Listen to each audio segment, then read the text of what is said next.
Bonsoir à toutes et à tous. Aujourd'hui, on se retrouve pour une autre vidéo ASMR. Cette fois-ci, c'est une vidéo qui va avec ma précédente vidéo où je présentais mes derniers achats. Là, j'en ai fait d'autres depuis parce que c'était le Black Friday. Et une chose, je peux dire une chose, c'est que je me suis fait plaisir. Ouais. Et j'ai acheté 13 films et un livre. On commence par, je terminerai par les livres, par le livre. Du coup, alors, Apocalypse Now, que je n'ai pas vu. Et oui, je sais, je suis dans une école de cinéma et je n'ai pas vu Apocalypse Now. Ouais, j'y viens. Je sais déjà que je vais aimer parce que j'ai vu énormément de critiques sur ce film, de critiques positives, et j'ai vu beaucoup d'extraits. Et même j'ai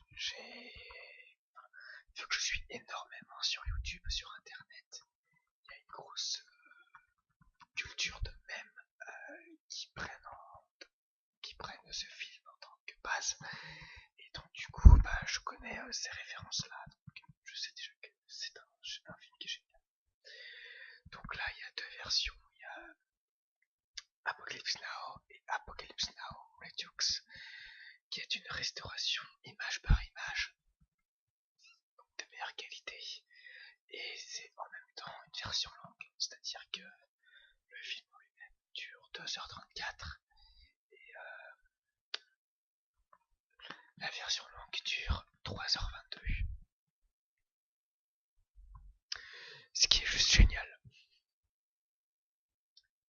Ensuite, on va continuer dans les vieux films, et il s'agit d'un film avec Steve McQueen que je n'ai pas encore vu.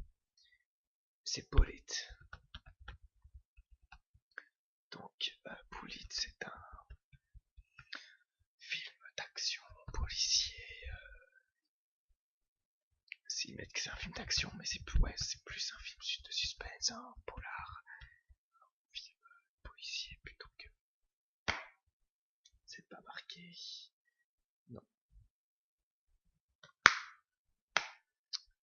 Et non. Et donc c'est un film qui dure à peu près 2 heures, enfin 1h54. Ah oui. Et c'est réalisé par Francis Ford Coppola, et celui-là est réalisé par Peter Yates. Ensuite, un film, là, il y a 3 films de cette année. Il y a The Greatest Showman, qui est un film, franchement, c'est un film qui est très très beau.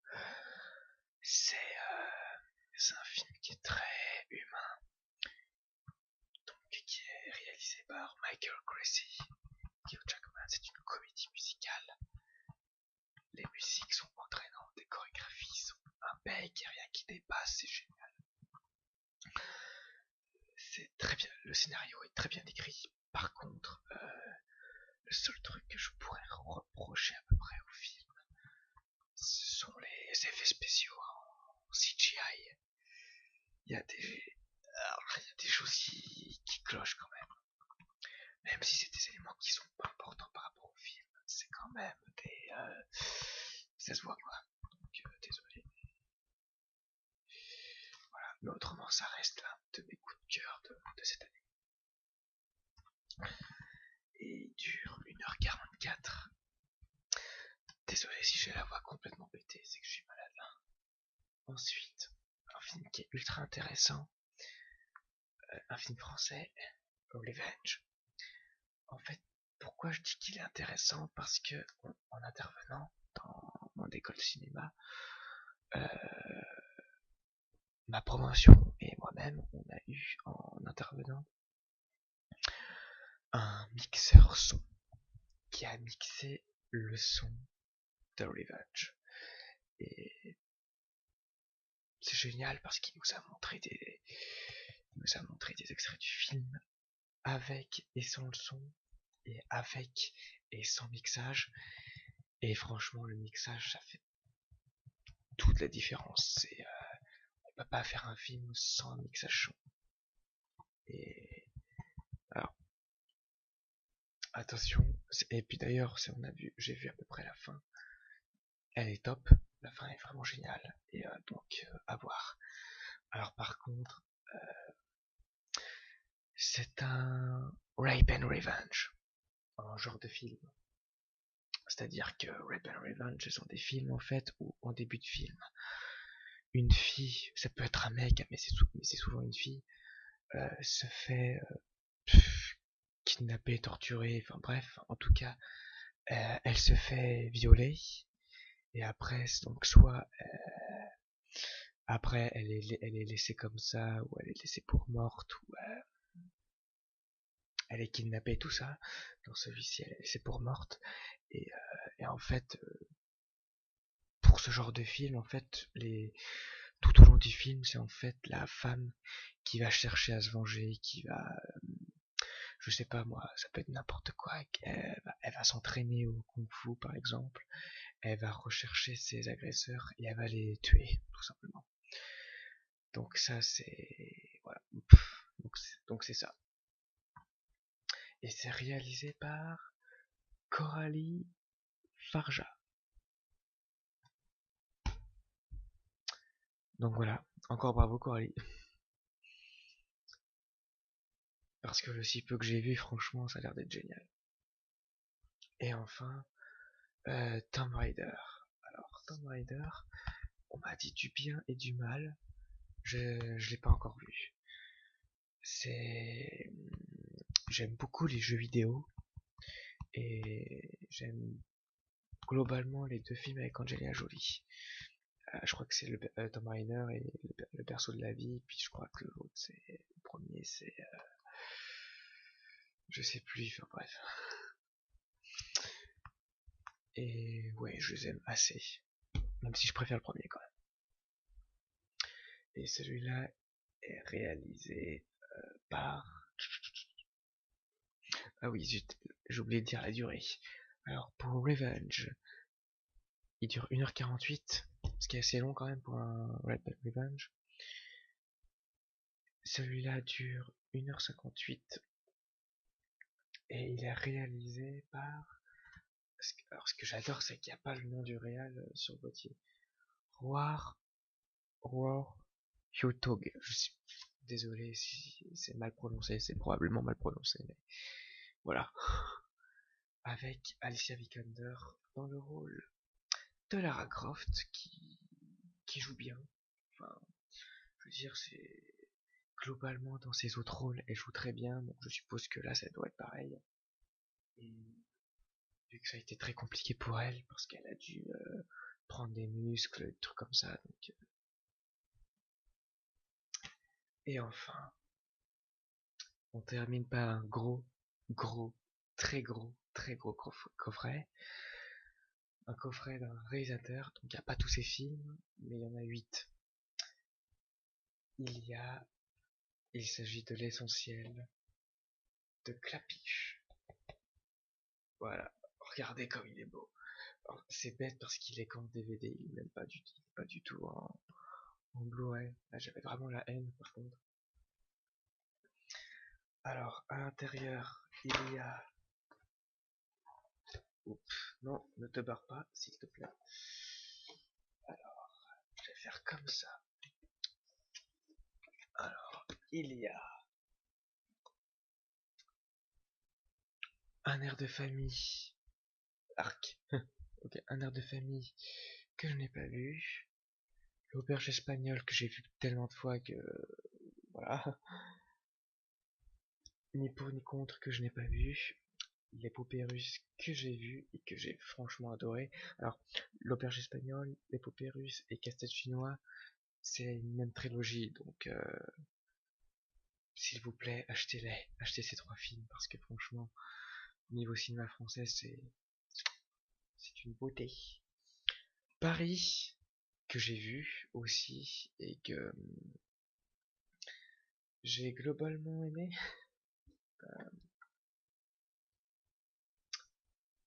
Je vais vous, je vais vous faire... Merde, je viens juste de prendre le virus. Je vais vous faire le résumé, grosso modo, de Paris. Je le ferai après. Ma part du gâteau, que j'ai vu, que j'ai bien aimé. Non, que j'ai pas vu, justement. Qu'est-ce chinois que j'ai adoré. Et Ce qui nous lie, que j'ai vu. Donc là, je vais vous parler des deux films qui sont complètement différents. Donc, Ce qui nous lie étant le plus récent. Alors, on va commencer par Paris. Avec Juliette Binoche, Romain Duris, Fabrice Lucchini, ou Lucchini, j'ai jamais su comment ça se prononce, Albert Dupontel, François Cluzet, Karine Viard, Gilles Lelouch, Mélanie Laurent, Julie Ferrier, et bien d'autres. Alors, l'histoire. Alors, c'est l'histoire d'un danseur. En fait, il y a plusieurs histoires. Il y a en gros Romain Duris qui joue un danseur professionnel qui doit arrêter sa carrière parce qu'il a un mais très gros problème cardiaque. Et donc du coup, il peut pas faire peu d'efforts parce qu'il est essoufflé, puis il est épuisé, puis ça lui fait mal. Et il y a plusieurs personnages. C'est, mais je sais pas comment expliquer. C'est qu'après Romain Duris, enfin, le danseur, il va se mettre à rester chez lui, à rien faire et à regarder par la fenêtre. Et en fait, il va voir un petit peu la vie des Parisiens, tout simplement. Et donc, il y a la vie de maraîcher, d'une boulangère, d'un architecte, d'un prof de fac, d'une assistante sociale, enfin, voilà. Et puis, sachant que l'assistante sociale, c'est la petite sœur du danseur. Et oui, alors c'est bizarre parce que comment le film est vendu, il est vendu comme étant que ce soit le danseur, qui soit le protagoniste. Et en fait, bah je vois pas trop en fait en quoi c'est le protagoniste. Il y en a plusieurs en fait, vu que les autres ils sont très récurrents et que Romain Duris, on voit quand même pas mal dans le film, mais on le voit à proportion un peu moins que les autres quoi. Donc c'est un petit peu bizarre. Mais autrement, c'est quand même un film à regarder. C'est du Cédric Lapiche. Il y a toujours un jeu dans le montage, c'est, c'est bien fait, donc c'est à voir. Et enfin, Ce qui nous lie. Alors là, j'étais beaucoup plus sceptique. Alors là, ça sonne film d'auteur. J'ai rien du tout contre les films d'auteur. Je suis même le premier à en savourer un de temps en temps.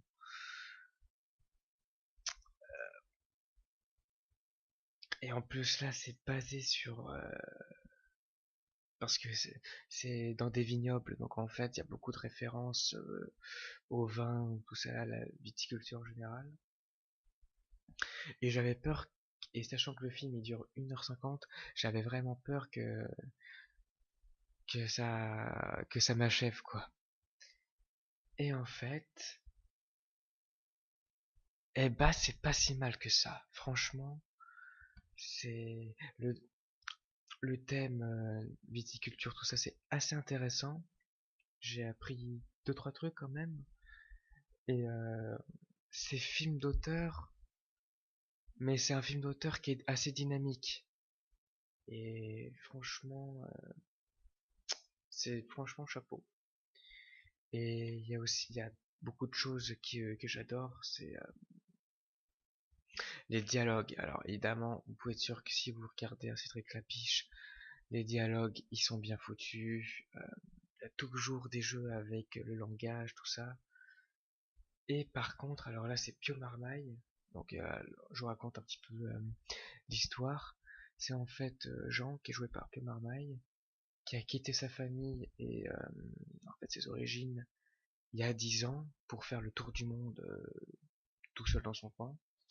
Et en fait, en apprenant que son père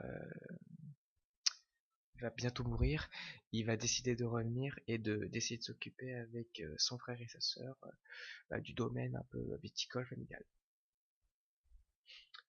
Et voilà. Mais en gros, c'est un peu l'histoire. Est-ce qu'il va rester ou pas? Pourquoi il est resté tant d'années? Enfin, pourquoi il a pas donné de nouvelles pendant 6 ans? Un truc comme ça. Et alors, dit comme ça a l'air d'être Pio Marmaille le protagoniste. Et là, j'ai toujours le même problème. C'est que je trouve que le frère et la sœur ont une histoire plus intéressante et sont plus développés. Ils sont plus développés et mieux développés que Pio Marmaille. Parce que après, quand on a fini de regarder le film, moi je me dis toujours, qu'est-ce que je sais du héros? Pour Pio Marmaille, je sais juste que, alors dans le film évidemment, je sais juste que il avait des problèmes de relation avec son père. Il a, il a quitté, il est parti comme ça en faisant le tour du monde sans dire de nouvelles. Je sais que, et puis je vais m'arrêter là parce que sinon je vais peut-être spoiler, donc je préfère pas. Il y a deux choses aussi qu'on sait. Voilà. Et c'est tout. Vous allez me dire, c'est pas trop mal par rapport à sa sœur et à son frère, c'est presque rien. Et même niveau arc de transformation, c'est Pure Marmaille, il se transforme pas trop dans le film. Alors quand je dis Pure Marmaille, je parle du personnage, hein, je parle de Jean. Et tandis que les autres, ils ont un vrai arc de transformation. Ce sont plus les mêmes du début à la fin du film. Et c'est bon. Donc voilà. Et c'est un film qui est récent, il date de 2017, oui, 2017. Et voilà. Et on continue avec le livre. Il s'agit des Vampires de Chicago, écrit par Chloé Neil. Donc là, c'est une très grosse saga. Donc là, c'est le 13 ou 14e tome.